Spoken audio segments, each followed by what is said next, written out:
మీకు స్తోత్రాలు చెల్లిస్తున్నాను ప్రభావ. మీరు చేసిన ఉపకారములను మేలుని జ్ఞాపకం చేసుకునేదానికి ఈ రీతిగా కూడా మీరు ఇచ్చిన అవకాశాన్ని బట్టి మీకు స్తోత్రాలు చెల్లిస్తూ కొద్ది నిమిషాలు మీ వాక్యాన్ని మేము ధ్యానం చేసుకుంటూ ఉండగా మీ వాక్యం ద్వారా మాతో మాట్లాడి మమ్మల్ని బలపరచండి. ప్రత్యేకంగా చిన్న బిడ్డలు మీరు దర్శించండి. బిడ్డలు మీ దృష్టిలో ఎంతో విలువైనటువంటి వారు, ఒలివ మొక్కలతో పోల్చబడ్డారు. ఆయన మీరు కనికరించి సహాయం చేయమని మా ప్రభు అయిన యేసుక్రీస్తు నామములో ప్రార్థన చేస్తున్నాం తండ్రి, ఆమేన్.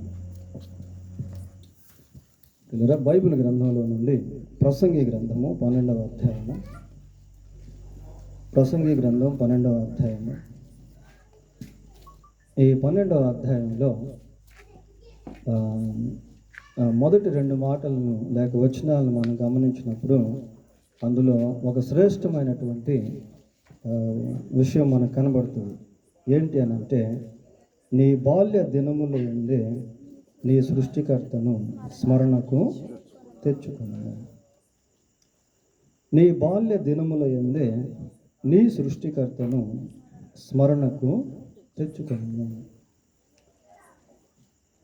మరి ఎవరితో ఈ మాటలు మాట్లాడుతున్నారు అని ప్రశ్న వేసుకుంటే, దేవుని వాక్యము బాల్యకాలంలో ఉన్నటువంటి పిల్లలతో మాట్లాడుతూ ఉంది. నిజంగా దేవుడు పిల్లలతో మాట్లాడడం అనేటువంటిది ఒక విశేషం. కొన్నిసార్లు మనం ఏమనుకుంటామంటే, ఈ పిల్లలకి ఏం తెలుసులే అనుకుంటాం.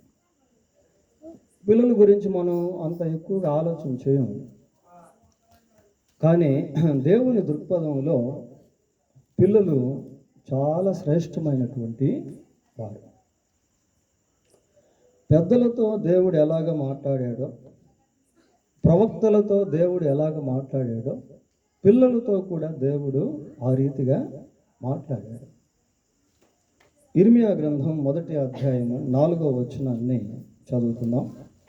ఇర్మియా గ్రంథం 1వ అధ్యాయము 4వ వచనం. నాకు ప్రత్యక్షమై గర్భములో నేను నిన్ను రూపింపక మునుపే నిన్ను ఎరిగి తిని, నీవు గర్భము నుండి బయలు పడక మునిపే నేను నిన్ను ప్రతిష్ఠించి తిని, జనములకు ప్రవక్తగా నిన్ను నియమించి తిని. దేవుడు ఇర్మియాతో ఇక్కడ మాట్లాడుతూ ఉన్నాడు. దేవుడు ఇర్మియాతో మాట్లాడుతున్నటువంటి ఆ సమయము ఏదో ఇర్మియాకు 40 సంవత్సరాలు 50 సంవత్సరాలు వచ్చినప్పుడు కాదు. 10వ వచనం చదవండి.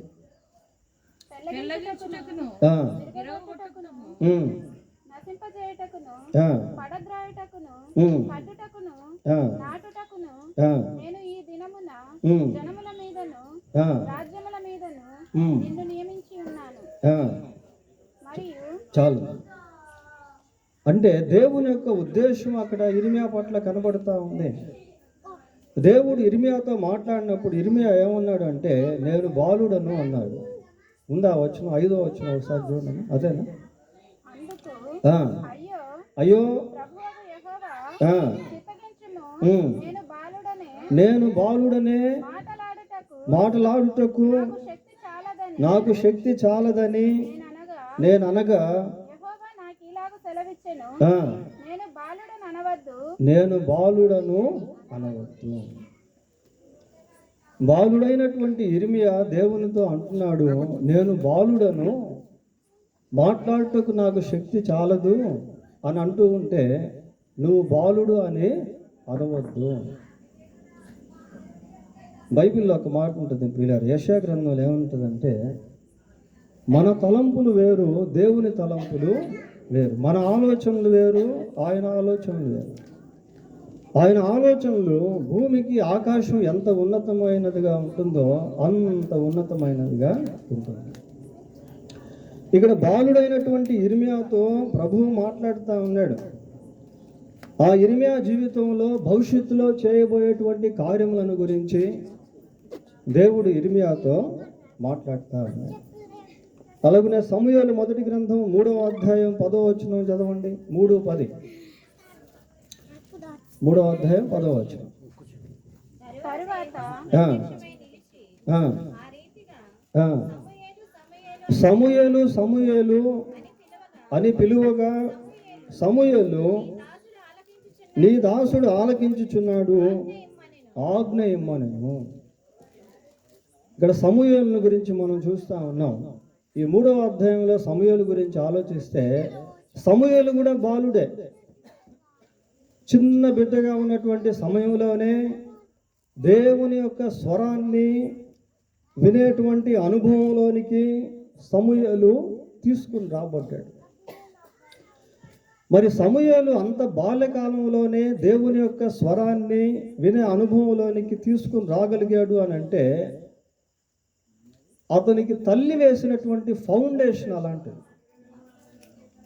తల్లిదండ్రులు అయినటువంటి వారు బిడ్డల విషయంలో భక్తికి సంబంధించినటువంటి పునాదులు కరెక్ట్గా వేయగలిగితే వాళ్ళు భక్తులు అవుతారు, వాళ్ళు ప్రార్థనాపరులు అవుతారు, వాళ్ళు దేవుని యొక్క స్వరాన్ని వినేటువంటి వాళ్ళు అవుతారు, వాళ్ళు దేవుని చేత దీవించబడేటువంటి వాళ్ళు అవుతారు. కాబట్టి foundation is most important to build there spiritual life according to the word of God. When they come to listen the voice of God, they will be blessed to people. వారు దేవుని యొక్క స్వరాన్ని వినేటువంటి అనుభవంలోనికి రాగలిగితే ఆ పిల్లలు ఆశీర్వాదకరంగా ఉండగలుగుతారు. ఇక్కడ సమూయేలుతో దేవుడు మాట్లాడాడు. మనం కొంచెం ఇమాజిన్ చేస్తే, ఊహిస్తే, ఇర్మియా చిన్న వయసులో ఉన్నప్పుడు దేవుడు మాట్లాడాడు.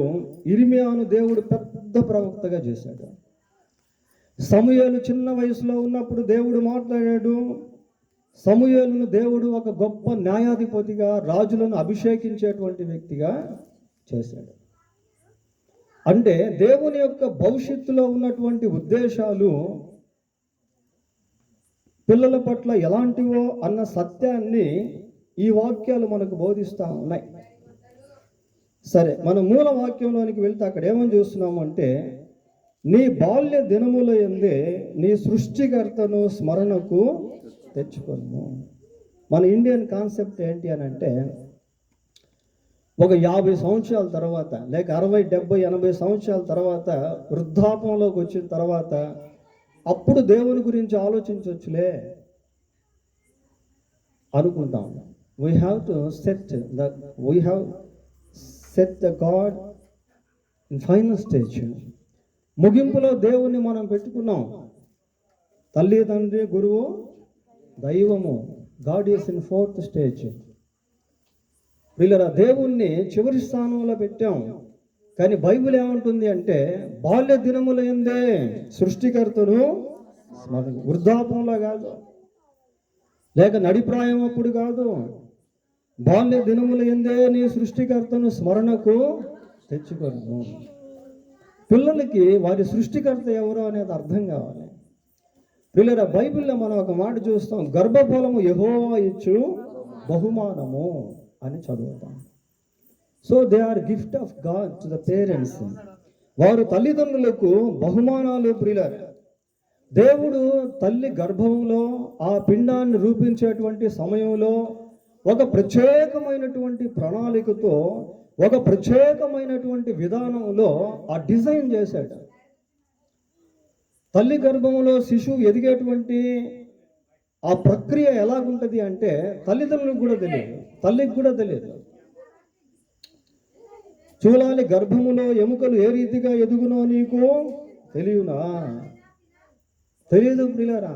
సైన్స్కి కూడా తెలియదు, శాస్త్రానికి కూడా తెలియదు. అటువంటి గొప్ప నిర్మాణము తల్లి గర్భంలోనే బిడ్డలను దేవుడు చేశాడు. అది అద్భుతమైనటువంటి డిజైన్. అది వీఆర్ గాడ్స్ మాస్టర్ పీసెస్.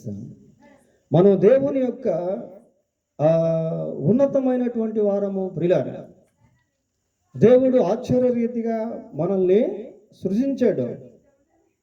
నీ బాల్య దినముల యందే నీ సృష్టికర్తను స్మరణకు తెచ్చుకొనుము.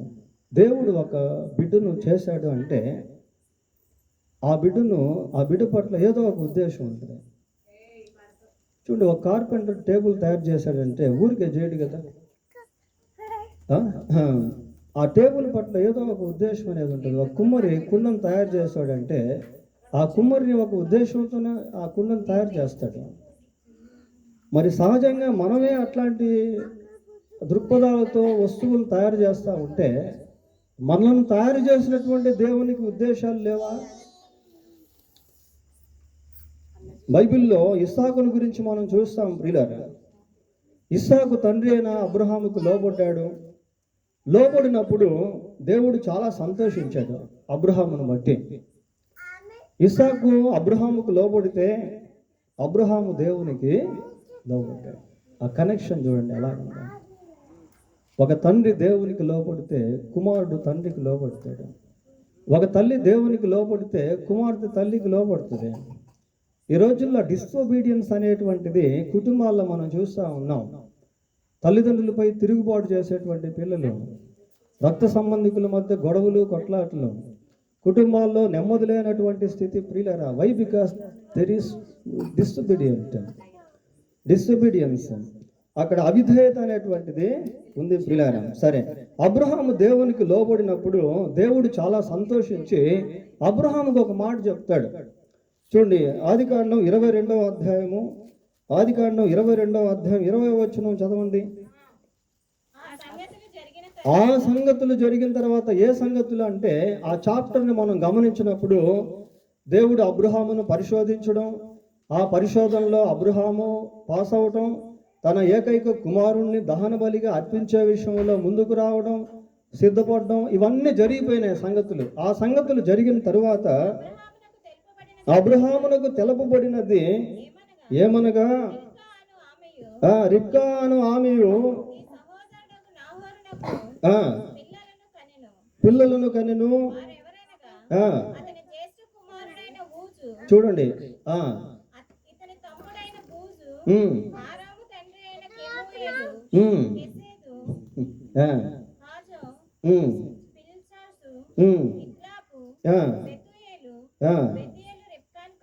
చూడండి, అంటే ఆ రిబ్కా అనేటువంటి పదాన్ని చెప్పేదానికి ముందు ఇన్ని పేర్లు వాడాల్సి వచ్చింది.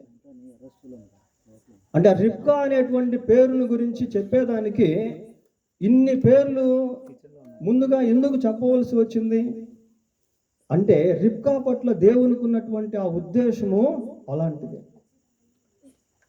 రిబ్కా ఎవరికి భార్య అయింది? ఇస్సాకు భార్య అయింది. చూడండి, ఆ మోరియా పర్వతం పైన మరి అబ్రహాము ఇస్సాకును దహన బలిగా అర్పించాల్సినటువంటి ఆ సమయంలో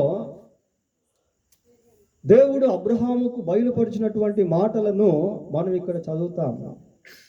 అంటే ఇస్సాకు కొరకు దేవుడు ఎవరిని ఏర్పాటు చేశాడు? రిబ్కాను ఏర్పాటు చేశాడు ప్రియులారా. అంటే రిబ్కా జన్మను గురించి అక్కడ మనం చూస్తా ఉన్నాం. అంటే ఆమెను ఎందుకు దేవుడు జన్మింపచేశాడు అని అంటే ఆమె పట్ల దేవునికి ఒక గొప్ప ఉద్దేశం అనేది ఉంది. తర్వాత జీనియాలజీ మనం పరిశీలిస్తే వంశావళి, ఇస్సాకు అదే రిబ్కాను మ్యారేజ్ చేసుకోవడం, వారికి యేసేవు యాకోబు జన్మించడం, ఆ యాకోబులో నుంచి 12 గోత్రాలు రావడం, ఆ 12 గోత్రాల్లో నుంచి రాజులు ప్రవక్తలు రావడం, అదే గోత్రాల్లో నుంచి యేసుక్రీస్తు ప్రభువు కూడా ఉద్భవించడం మనం చూస్తాం ప్రియులారా. అంటే అంత లాంగ్ ప్రాసెస్ అనేటువంటిది ఉంది. అంత రిబ్కాను గురించి మనం ఎక్కువ ఆలోచన చేయము. కానీ రిబ్కాను వాళ్ళు ఆశీర్వదించేటప్పుడు ఎట్లా ఆశీర్వదిస్తారు తెలుసా? నీవు వేవేల కొలది జనులకు తల్లి వగదువు అని ఆశీర్వదిస్తారు ప్రియులారా. మరి రిబ్కా ఆడపాపు కదా అని అనుకునేదానికి లేదు. అంటే చిన్న బిడ్డలు ఆడపిల్లల విషయంలో కూడా దేవుడు గొప్ప ఉద్దేశాలు కలిగి ఉంటాడు అన్నదానికి ఇవి చక్కటి సాదృశ్యాలు. చూడండి, బైబిల్ గ్రంథాన్ని మనం పరిశీలన చేసినప్పుడు ద ప్రయారిటీస్ ఆఫ్ గాడ్, దేవుని యొక్క ప్రాధాన్యతలు బిడ్డల విషయంలో మనకు కనబడతాయి. ఫర్ ఎగ్జాంపుల్, వేల కొలది ప్రజలు యేసు ప్రభు దగ్గరికి వచ్చారు. ప్రభు చెప్పేటువంటి మాటలు వాళ్ళు వింటా ఉన్నారు. 3 రోజులు అయిపోయింది, ఆహారం లేదు అక్కడ. అటువంటి సమయంలో ఆ వేల కొలది ప్రజలకు యేసుక్రీస్తు ప్రభు ఆహారాన్ని పెట్టాడు. ఆహారం ఎవరిచ్చారు? ఒక చిన్న బాబు ప్రియులారా, గాడ్ యూజ్ లిటిల్ బాయ్, ఒక చిన్న బాబును దేవుడు వాడుకొని ఆ బాబు ద్వారా వేల కొలది ప్రజలకు ఆహారాన్ని సమకూర్చాడు ప్రియులారా. ఓల్డ్ టెస్టిమెంట్ లో ఒక చిన్న పాపను మనం చూస్తాం. రాజుల 2వ గ్రంథం 5వ అధ్యాయంలో నయమాను అనేటువంటి ఒక వ్యక్తి ఉన్నాడు. అతను పరాక్రమశాలి, యుద్ధములో విజయం పొందినటువంటి వ్యక్తి. కానీ అతనికి బలహీనత ఒకటి ఉంది. ఏంటి అని అంటే కుష్ఠవ్యాధి. He got leprosy. కుష్ఠవ్యాధి కలిగినటువంటి ఆ వ్యక్తికి దేవుణ్ణి పరిచయం చేసింది ఎవరో తెలుసా? ఒక చిన్న పాప ప్రియులారా. ఆ అమ్మాయికి వయసు ఎంతో మనకి బైబిల్లో చెప్పబడలేదు. ఆ అమ్మాయి పేరేంటో మనకు తెలియదు. కానీ అమ్మాయి ఏం చేసింది అంటే దేవుణ్ణి పరిచయం చేసింది ఆ కుటుంబానికి. చూడు, రాజుల 2వ గ్రంథం 5వ అధ్యాయం 2వ వచనం చదవండి.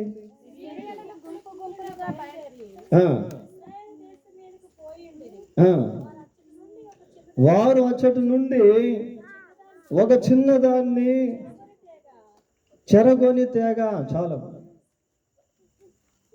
ప్రియులారా, చిన్న పాప, మరి ఎంత వయసు మనకు తెలీదు. ఆ అమ్మాయి ఏం చేసిందంటే దేవుని పరిచయం చేసి, దేవుని ప్రవక్తను పరిచయం చేసింది. పరిచయం చేసేసరికి ఆ కుష్టి వ్యాధి కలిగినటువంటి వ్యక్తి, పరాక్రమశాలిగా పిలువబడుతున్నటువంటి వ్యక్తి, he got healing, he cured from leprosy. 15వ వచనం చదవండి. ఏమన్నాడు? అప్పుడు అతడు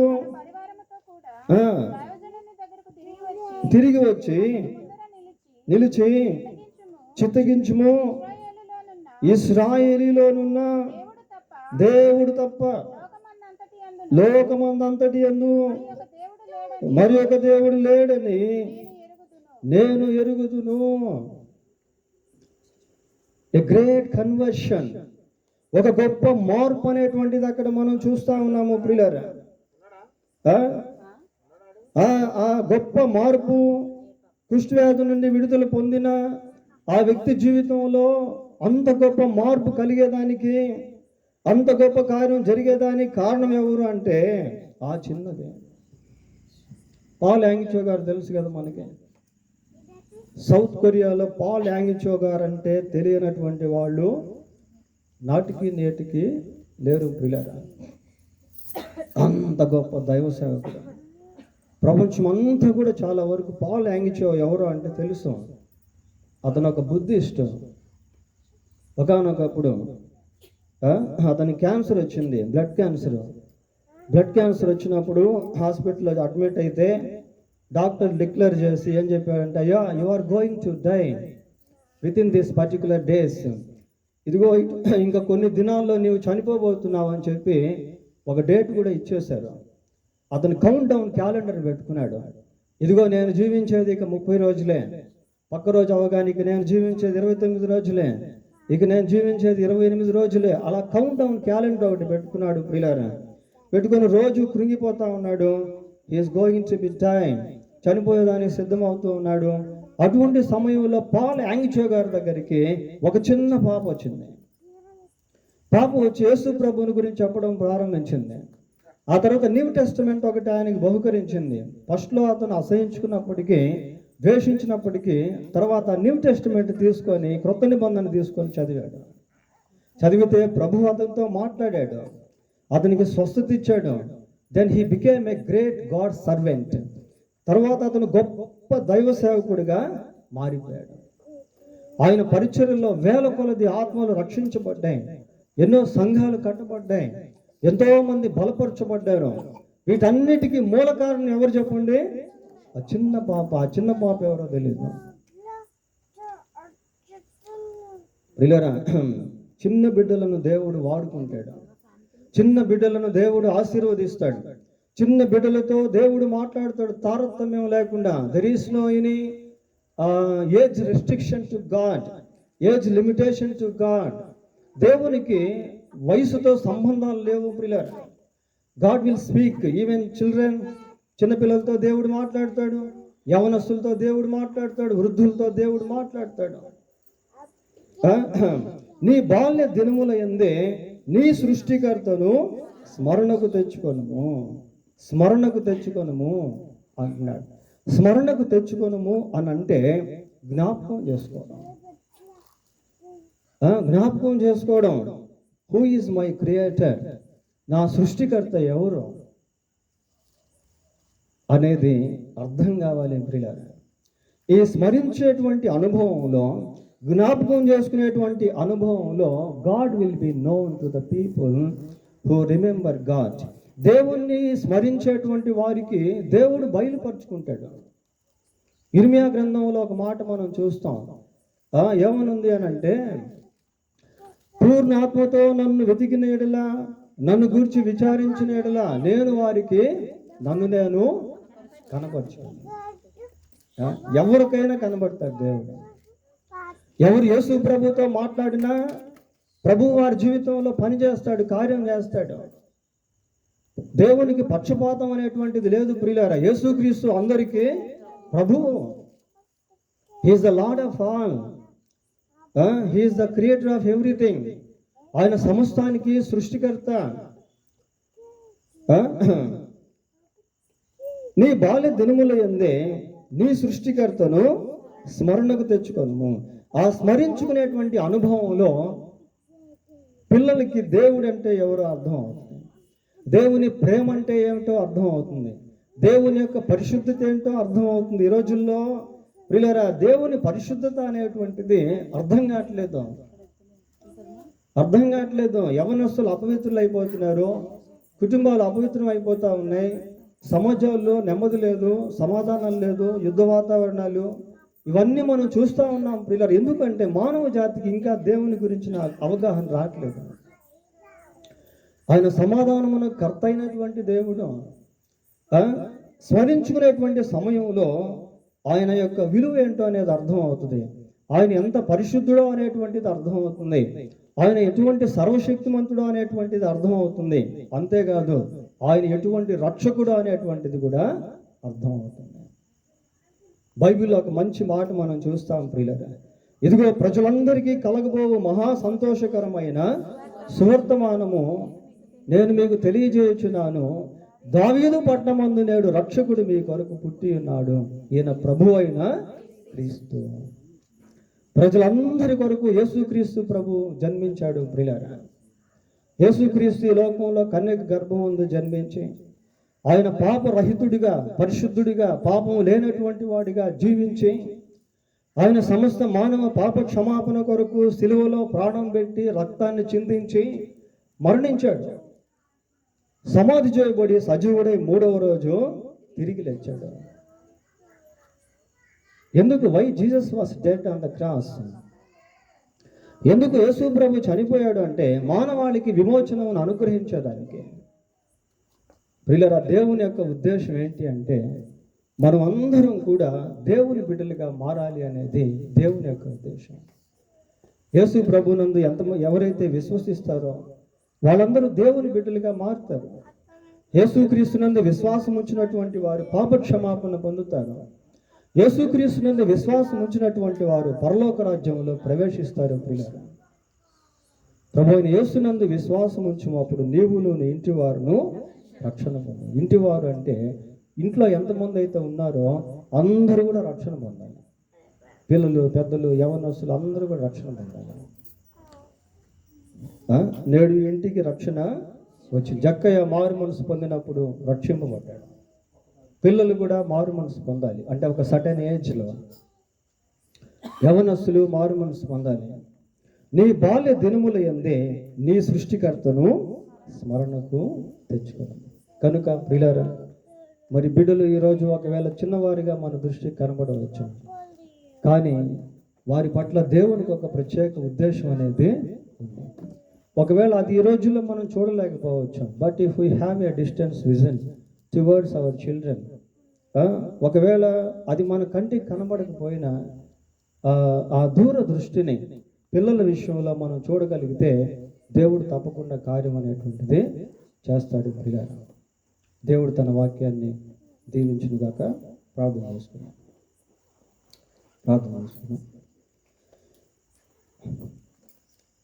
పరిశుద్ధుడు అయిన మా దేవా, మీకు వందనాలు స్తోత్రాలు చెల్లిస్తూ ఉన్నాం. పిల్లలతో మాట్లాడేటువంటి దేవుడవు, పిల్లల పట్ల గొప్ప ఉద్దేశాలను కలిగి ఉన్నటువంటి వాడవు ఆయన. అందును బట్టి మీకు స్తోత్రాలు చెల్లిస్తూ ఉన్నాం. బాల్య దినాల్లోనే సృష్టికర్త అయినటువంటి మిమ్మును బిడ్డలు స్మరణకు తెచ్చుకున్నప్పుడు వారికి మీరేంటో ఏంటో వారికి అర్థమవుతుంది. అట్టి కృప ఈ రాత్రి వాక్యం విన్నటువంటి ఇక్కడున్న చిన్న బిడ్డలందరికీ కూడా ప్రభువా మీరు దయచేయమని వేడుకుంటూ ఉన్నాం. ఆయన ఈ వాక్యం విన్నటువంటి మా జీవితాల్లో ఇంకా ఎవరైతే మారు మనసు పొందలేదో, రక్షణ పొందలేదో వారిని కూడా మీరు దర్శించండి. దేవుని రాజ్యం ఇలాంటి వారిదే అని మీరు సెలవిచ్చారు. అవును మా ప్రభువా, మీ యందు విశ్వాసం ఉంచినటువంటి వారిని మీ నిత్య రాజ్యానికి వారసులుగా చేసే దేవుడవు. మీరు లోక పాపమును మోసుకొని పోవు దేవుని గొర్రెపిల్లగా ఉన్నావు. ఎవరు మీ యందు విశ్వాసం ఉంచినా వారికి పాప క్షమాపణ మీరు అనుగ్రహించే దేవుడు కనుక లోకమంతా కూడా నిజదేవుడు అయిన సృష్టికర్తమైన మీ వైపు చూడగలుగుటకు మీరే కనికరించి సహాయం చేయమని మా ప్రభు అయిన యేసుక్రీస్తు నామములో ప్రార్థన చేస్తున్నాము తండ్రి. ఆమేన్.